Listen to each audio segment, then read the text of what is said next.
My parents called me bad with money to steal my inheritance. I was the family screw-up, the one who was supposedly bad with money.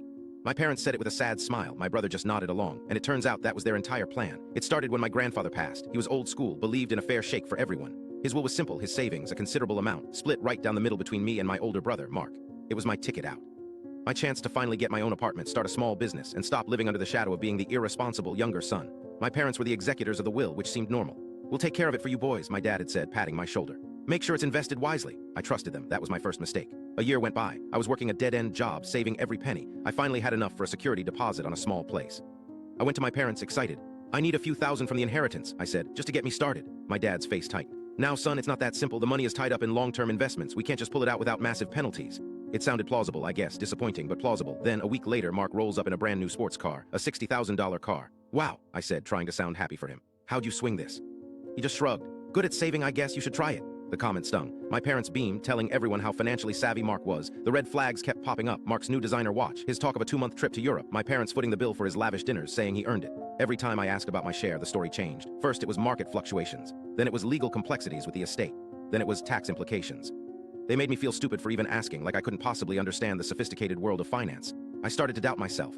Maybe I was bad with money. Maybe they were right to protect it from me. The doubt was eating me alive. One night, I was looking for a spare key in my dad's messy office drawer. Under a stack of old utility bills, I found a thick envelope from the estate lawyer, dated a week after Grandpa's funeral.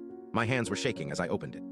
It wasn't one trust document. It was two, mine and Mark's, and a letter detailing how they could be managed. I didn't understand all the legal jargon, but I understood enough. I spent the last of my savings, not on an apartment, but on an hourly consultation with a financial advisor. I gave him the letter. He said, "Let me make some calls." A week later, we were all in the living room. My parents, Mark, me, and my advisor, Mr. Davies, a calm man in a cheap suit who radiated competence. My mom had made tea. Mr. Davies didn't touch his. He just laid out a series of spreadsheets on the coffee table. "For 10 years, he said, his voice quiet but firm, "quarterly transfers have been made from this account." He tapped my spreadsheet. "To this account." He tapped Mark's. "Using a discretionary clause in the trust setup, you've systematically siphoned nearly 70% of your younger son's inheritance and moved it to your older sons. The total comes to just over $200,000. The room was dead silent. My dad finally spoke, his voice thick. "We were protecting him from himself. Mark is more responsible. It was for the family." I looked at Mark. He wouldn't meet my eyes. He just stared at a loose thread on the rug, the picture of guilt. My mom started to cry, these theatrical, gulping sobs. "We did what was best," she wailed, looking at my dad for support. "He would have just wasted it." I didn't scream. The anger I expected wasn't there. It was just cold, a deep, chilling certainty. I reached into my backpack and pulled out my own document, sliding it across the table on top of the spreadsheets. It was a formal petition, drafted by a lawyer Mr. Davies had recommended. A petition for full financial emancipation and a court-ordered forensic audit of both trusts.